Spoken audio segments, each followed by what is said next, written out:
name is Michael, and today we're going to talk about why you should be prepared for an emergency and a few precautions to help you be ready during and after a disaster.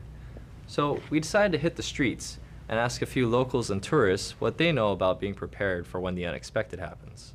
So what do you do when you hear the outdoor warning sirens? If I heard the warning sirens, I would assume it was a tsunami. Well, I've never heard of it, but I heard like you get that kind of siren if it's like a tsunami or whatever, so. I would definitely look for the lifeguards and ask for more information. You're gonna run, get out of here. Problem. When I first hear the warning signs, I usually think to check the news. Isn't that the one that they put on as like they test it once in a while? Can I be honest? I would panic. Like, I would just. I don't know. Leave, like. I don't even know what the outdoor sirens sound like. Ideally, most of us would like to push a button on our mobile phones and instantly teleport out of there. However, if you don't have teleport capabilities yet, head inland, away from the ocean, or go vertically at least to the 3rd floor of a concrete building with 6 or more floors. So what are major disasters that can impact Hawaii? Traffic. The high prices. Hurricane. A tsunami, because that could happen at any given time. And hurricanes. Tsunami, tidal wave, volcano eruption, I guess, or an earthquake, I guess. Well, tsunamis, volcano eruption, Big Island, we got like volcanoes there. Oftentimes there's always the potential, like, I won't say plague, but illness that's, also like Ebola. Earthquakes, hurricanes, and tsunamis, I guess? I don't know. I don't think volcanoes are really a problem anymore. Maybe earthquakes, because we were on a hot spot. All potential threats and major natural disasters that affect Hawaii are caused by hurricanes, volcanoes, earthquakes, flooding, tsunamis, landslides, wildfires, and pandemic outbreaks. Based on the level of impact or frequency of occurrence, hurricanes, tsunamis, and flooding are the top 3 natural disasters that Hawaii has encountered in most recent years. How can you be prepared? First aid supplies, water filtration, and food, obviously, like that'll last a while. I think learning from the locals or from the news, news. It's like, definitely keep yourself informed. What's going on, what's gonna happen.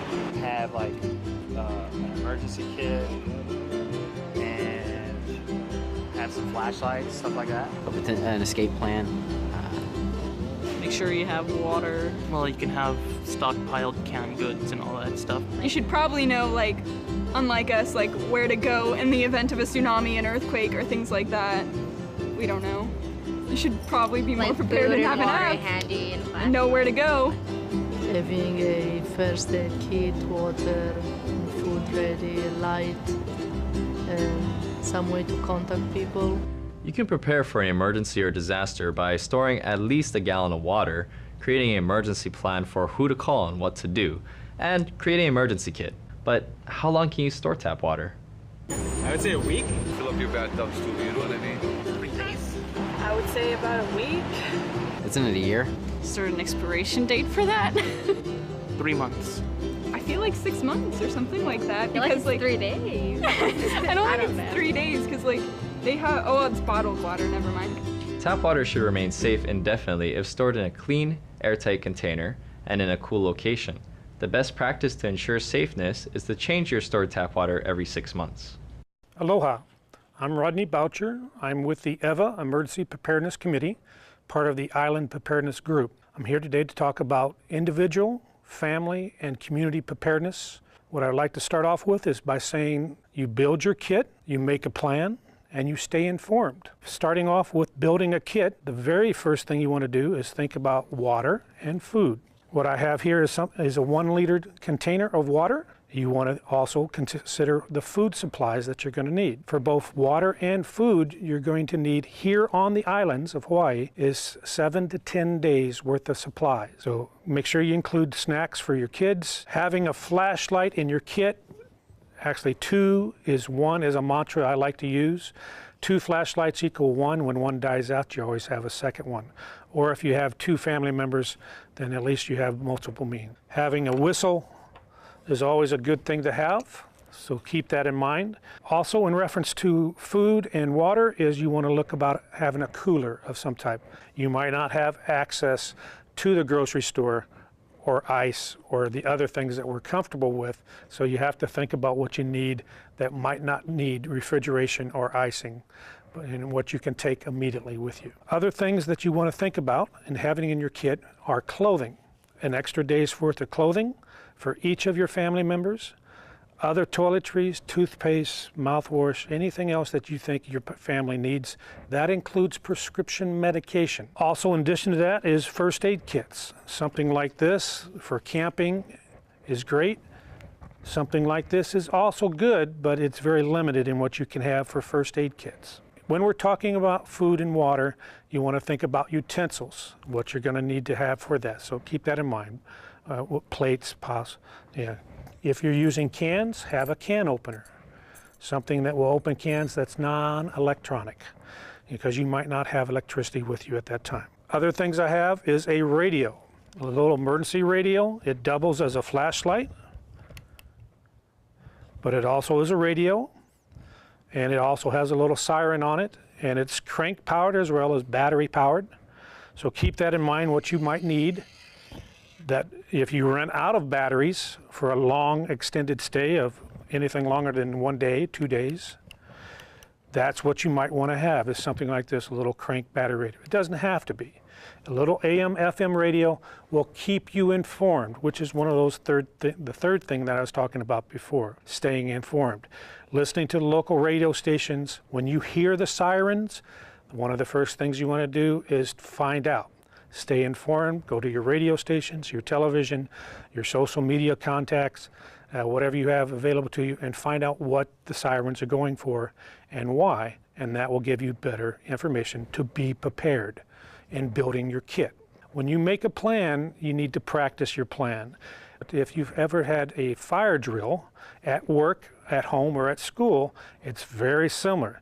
You want to make a plan and then you want to practice it. What do you need to do to get out the door?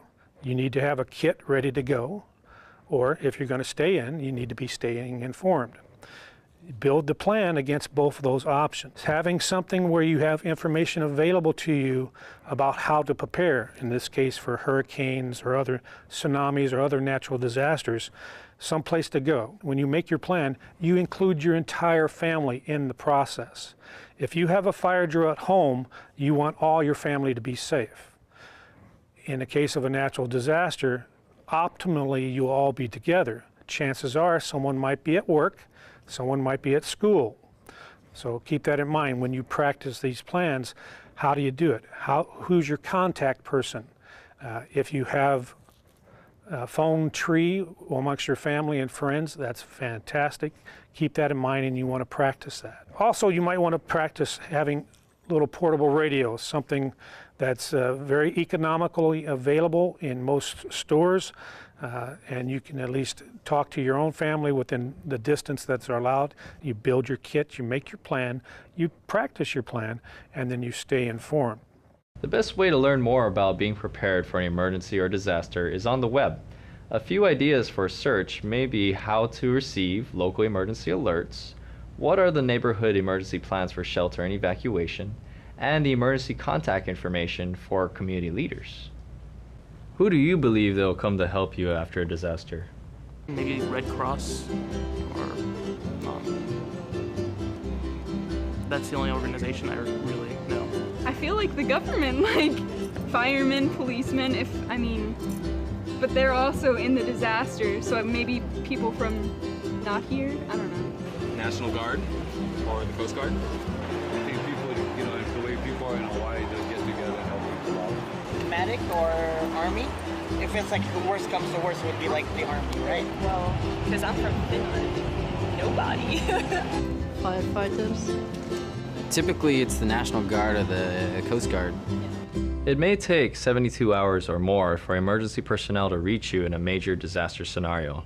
Emergency responders are part of the community that gets impacted, and there may not be enough resources at the time for rescue and response operations. This is why emergency supply kits are very important. Locals frequently deal with emergencies and disasters that have minor impacts, and communities may have the best resources to deal with community needs. Community involvement, therefore, is a vital link to providing much-needed support to response personnel and may be the only response team in the first hours and days after an emergency or disaster. According to FEMA Disaster Declaration, Hawaii has declared disasters 28 times and an emergency declaration once. Only 7 of the 28 declarations were volcano or earthquake or both. The rest of the disaster declarations were for flooding, severe storms, landslides, or hurricanes. Presidential Policy Directive 8 describes the nation's approach to preparing for the threats that pose the greatest risk. In September 2011, the National Preparedness Goal was released, and it defines what it means for the whole community to be prepared for all types of disasters and emergencies. The document states that preparedness is a shared responsibility, and it calls for the involvement of everyone, not just the government, in being prepared. Community members are encouraged to partner with emergency management officials or organizations that can provide training to become more resilient to the outcome of an emergency or disaster. Hawaii is at risk to many different disasters. When a disaster hits your community, the first line of response and rescue is the community. So learning why, what, and how to respond in an emergency situation is vital. Make sure you learn where your community programs are and get trained so you can help out in a time of need, because you just may be helping someone close to you. People come together in the moments of disasters and emergencies, but with proper training and preparedness with community programs, people can be better equipped and more knowledgeable with the skills to handle emergency situations.